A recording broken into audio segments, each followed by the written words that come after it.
Muchas gracias por acompañarnos en estos estudios bíblicos de Salvo por Gracia. Mi nombre es Miguel Mosquera y este es el primero de una serie de estudios que vamos a estar realizando en el Evangelio de Mateo. Por ser el primer estudio, vamos a ver una introducción primero de este Evangelio, de este libro de la Biblia, y vamos a notar algo sobre el autor del Evangelio, los destinatarios, el tema central, las características del Evangelio y la división que pudiéramos hacer del libro. Mateo fue escrito por el discípulo, por el apóstol que lleva este mismo nombre. Cuando uno lee Mateo capítulo 9, versículos 9 al 13, Marcos capítulo 2, versículos 13 al 17, Lucas capítulo 5, versículos 27 al 32, estos tres evangelios nos narran la conversión de este discípulo. Allí en esta historia también se va a utilizar el nombre de Leví. Entonces Mateo es uno de estos personajes del Nuevo Testamento que tienen dos nombres. Al igual, por ejemplo, que el apóstol Pablo, Saulo de Tarso, que Pedro, Simón Pedro, y otros también que tienen esta característica de tener dos nombres. No se nos dice por qué Mateo tenía dos nombres. Es posible que Leví haya sido el nombre de Mateo antes de ser salvo y luego fue cambiado su nombre o se cambió su nombre a Mateo. Pero Mateo significa don de Dios, lo cual nos hace ver que este hombre publicano, vamos a ver un poco más qué significa esto, pero este hombre Mateo había recibido este gran regalo de Dios que es la salvación de su alma. Ahora notemos algo sobre la familia de Mateo. Mateo era hijo de un hombre llamado Alfeo. Cuando uno lee Marcos capítulo 2, versículo 14, allí se nos menciona que este hombre Leví, Mateo, era hijo de Alfeo. Pero cuando uno lee también en Mateo capítulo 10 y versículo 3, vamos a encontrar a otro de los discípulos del Señor Jesucristo que también era hijo de Alfeo, y es el discípulo Jacobo. Es diferente al Jacobo hijo de Zebedeo, el hermano de Juan. Este es otro Jacobo, y él también era hijo de Alfeo. Entonces aquí tenemos unos hermanos que eran discípulos. No es la única ocasión que vamos a ver hermanos como discípulos del Señor Jesucristo. Sí va a recordar que Simón Pedro y Andrés eran hermanos. Juan capítulo 21 y versículo 15 nos dicen que ellos eran hijos de un hombre llamado Jonás. Y uno va a ver también que Juan y Jacobo eran hermanos, y ellos eran hijos de un hombre llamado Zebedeo. Entonces Mateo y Jacobo eran discípulos del Señor Jesucristo, y su padre era Alfeo. Ahora la profesión de Mateo, él era un publicano. Es en el capítulo 10 y el versículo 3, en la lista de discípulos, que Mateo se da ese mismo título. Él es conocido allí como Mateo el publicano. Un publicano no era más que un recaudador de impuestos que trabajaba para el Imperio Romano. Estos eran personas que, por las características que se nos dan en los evangelios, eran personas de una mala reputación. Obviamente eran vistos por el pueblo judío como traidores a la nación, ya que el Imperio Romano era el que estaba dominando al pueblo de Israel en este entonces. Entonces los publicanos eran trabajadores para el Imperio Romano, y ellos cobraban los impuestos a sus compatriotas, a los judíos. Entonces, de parte de los judíos y especialmente de los líderes de la nación, los publicanos eran vistos como personas pecadoras, como personas despreciadas y rechazadas por la sociedad.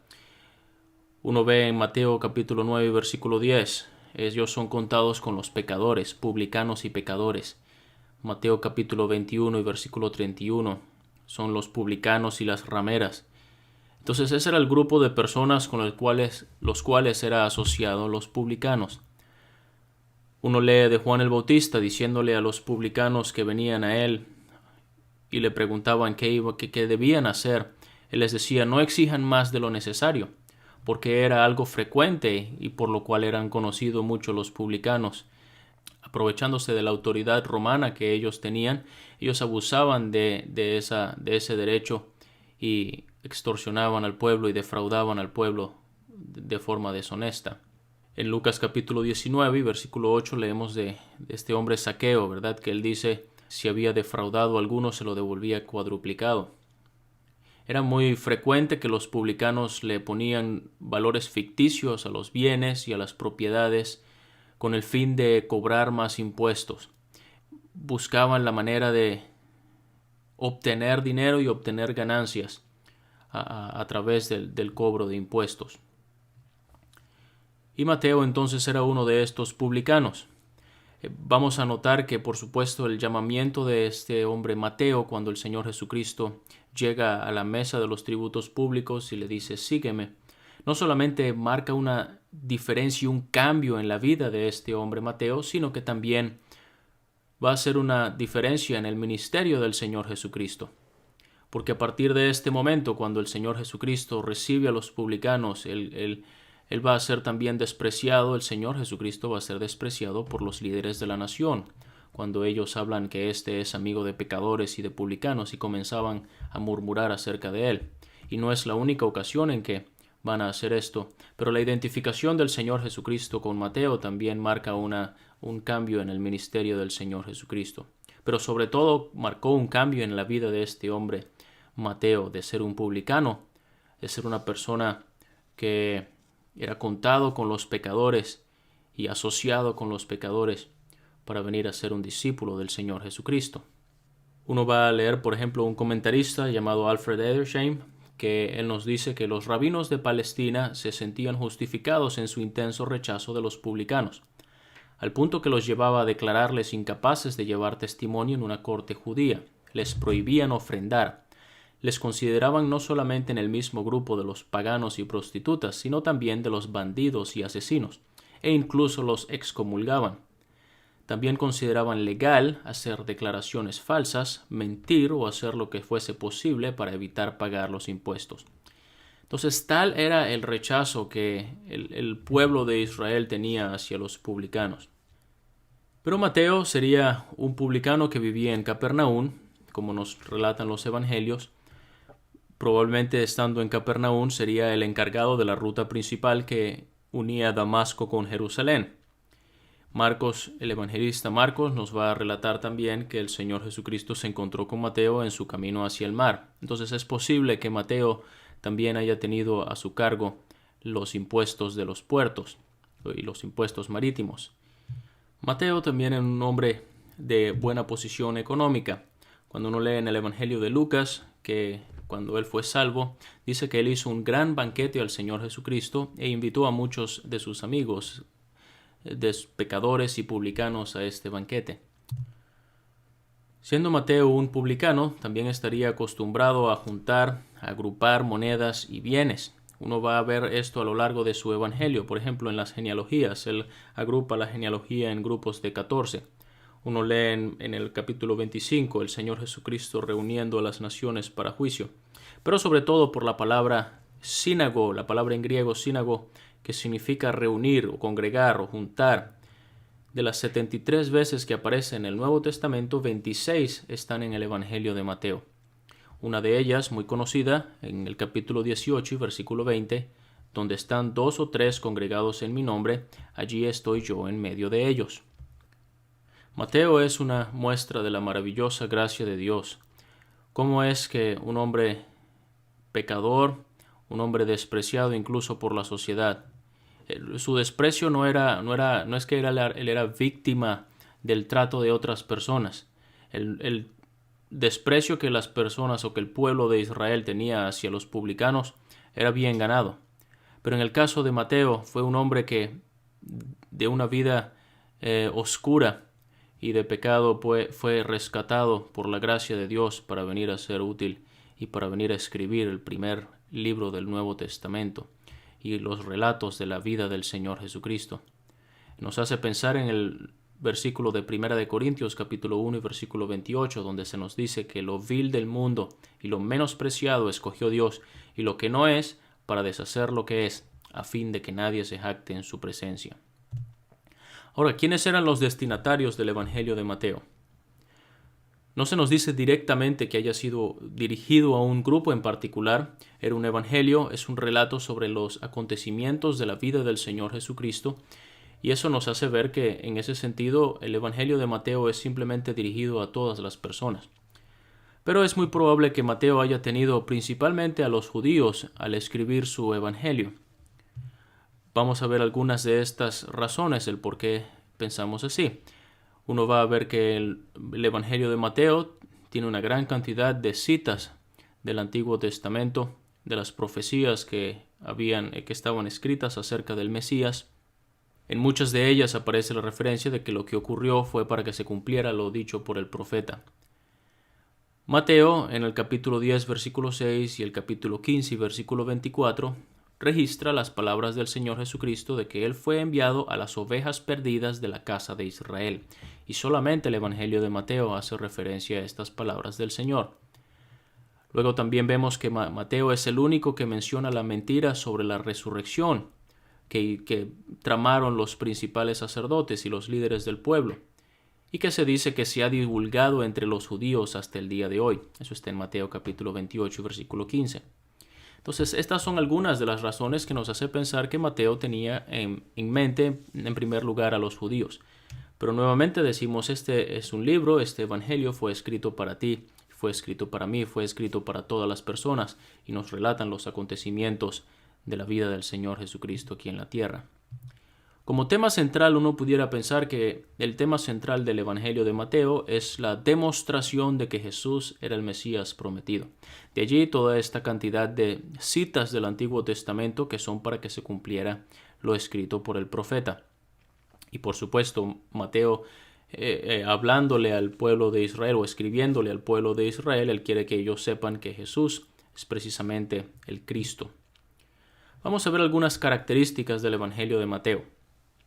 Mateo es el primero de los evangelios sinópticos. Esa palabra sinóptico tiene que ver con sino, la idea de algo que es similar, óptico, vista. Entonces, son evangelios que tienen un punto de vista similar, muy parecido el uno del otro.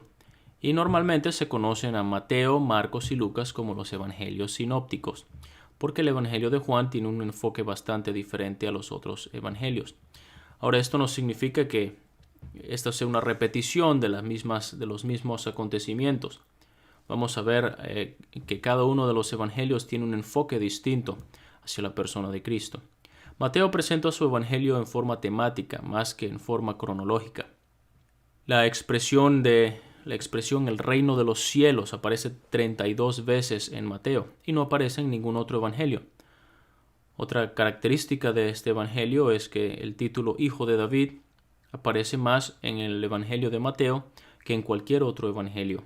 En Mateo aparece 9 veces, mientras que en Marcos aparece 3 veces, en Lucas 4 veces y en Juan no aparece ninguna vez. Pero aquí vemos una tabla de estos diferentes enfoques que cada uno de los evangelistas hace a la vida del Señor Jesucristo. Mateo, por ejemplo, presenta al Señor Jesucristo como el Rey. Marcos presenta al Señor Jesucristo como el siervo. Lucas presenta a Cristo como el hombre perfecto y Juan presenta a Cristo como el Hijo de Dios.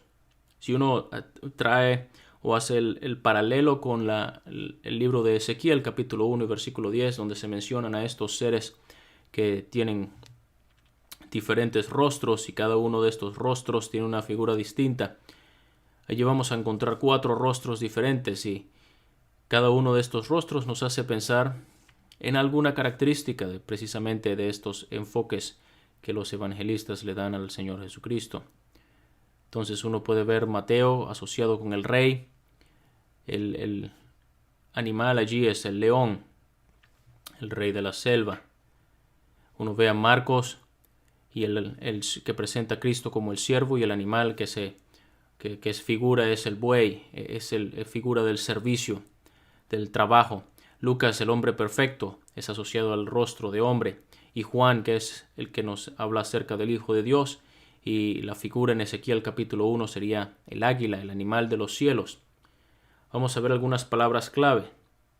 El reino es una palabra clave en el Evangelio de Mateo, aparece más de 55 veces. Ya hemos mencionado, reino de los cielos aparece 32 veces. El Evangelio de Marcos, palabra clave es y luego, inmediatamente. Nos hacen ver que había una constante actividad en la vida del Señor Jesucristo y en su ministerio público. Lucas, el versículo clave de Lucas es el capítulo 19 y versículo 10, que nos dice que el Hijo del Hombre vino a buscar y a salvar lo que se había perdido. Y esa es una expresión clave en el Evangelio de Lucas, el título Hijo del Hombre. En Juan, por ejemplo, podemos ver la palabra clave, o una de las palabras claves, ese título que el Señor utiliza, yo soy, y los diferentes yo soy que Él menciona en el Evangelio de Juan. Entonces Mateo, con el reino, el rey, nos hace pensar en la majestad del Señor Jesucristo.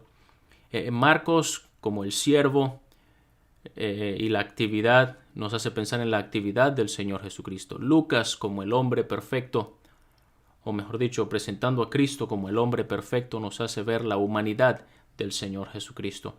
Y Juan, presentando a Cristo como el Hijo de Dios, nos hace ver la deidad del Señor Jesucristo. Ahora, Mateo es el evangelio de los discursos. Siendo el evangelio del rey, uno conoce a los reyes, los líderes, por los discursos que dan a los pueblos. Y Mateo presenta varios discursos del Señor Jesucristo. En capítulos 5 al 7 es el conocido Sermón del Monte. Luego en el capítulo 13, las conocidas parábolas del reino. En Mateo capítulo 22, un discurso sobre los juicios a los líderes de la nación de Israel. En Mateo capítulo 24 y 25, el sermón acerca de los eventos futuros. Mateo también es el evangelio de los montes. Vamos a encontrar en el capítulo 4 y versículo 8 el monte de la tentación. En el 5 y versículo 1 el monte del sermón.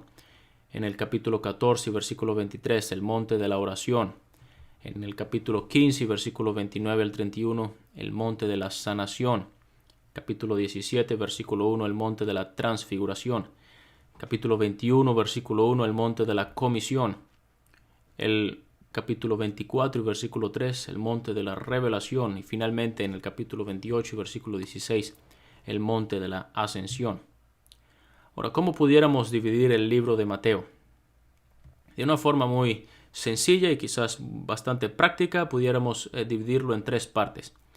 Y esta división del Evangelio de Mateo viene dada con 2 expresiones que encontramos en el capítulo 4 y versículo 17 y luego una muy similar en el capítulo 16 y versículo 21. En el capítulo 4 y versículo 17 dice: desde entonces comenzó Jesús a predicar y a decir: arrepentíos, porque el reino de los cielos se ha acercado. Cuando llegamos al capítulo 16 y el versículo 21 vamos a encontrar una expresión bastante similar. Porque dice: desde entonces comenzó Jesús a declarar a sus discípulos que le era necesario ir a Jerusalén y padecer mucho de los ancianos, de los principales sacerdotes y de los escribas, y ser muerto y resucitar al tercer día. Entonces, estas 2 expresiones que Mateo utiliza en su evangelio nos hacen pensar en una división, en un cambio que se está dando en la vida del Señor Jesucristo. Entre el capítulo 1 y el capítulo 4 y versículo 17 uno va a encontrar la preparación del rey. ¿Sí? Allí está la genealogía, el nacimiento, la preservación de Cristo, de la matanza de Herodes, el bautismo del Señor, la tentación. Todos estos son eventos que están, digamos, la preparación del rey. Luego, entre el capítulo 4 y el capítulo 16, uno va a encontrar el ministerio público del Señor Jesucristo, sus discursos, sus milagros, las actividades, y uno puede notar allí la presentación del rey, digamos la manifestación pública y todo lo que el rey hizo. Del capítulo 16 y versículo 21 hasta el final del libro uno va a encontrar la crucifixión del rey, porque a partir de allí el Señor Jesucristo comienza a declararle a sus discípulos que le era necesario ir a Jerusalén y padecer y ser crucificado y resucitar al tercer día. Entonces ya a partir de ese momento uno puede pensar o imaginar cómo en la mente del Señor Jesucristo el Señor Jesucristo tenía la mirada puesta en Jerusalén y en la obra de la cruz del Calvario que él iba a realizar allí. Entonces, esto es una introducción al libro de Mateo. A lo largo de estos diferentes estudios vamos a estar resaltando algunas cosas para aprender verdades interesantes e importantes para cada uno de nosotros que están escritas en este Evangelio. El próximo estudio lo vamos a estar teniendo en el comienzo del Evangelio, en la genealogía del Señor Jesucristo. Realmente hay algo que podamos aprender de una genealogía, de una serie de nombres que a veces nos saltamos cuando leemos la Biblia, pero realmente allí hay mucho valor, y especialmente porque esa genealogía se trata del mismo Señor Jesucristo.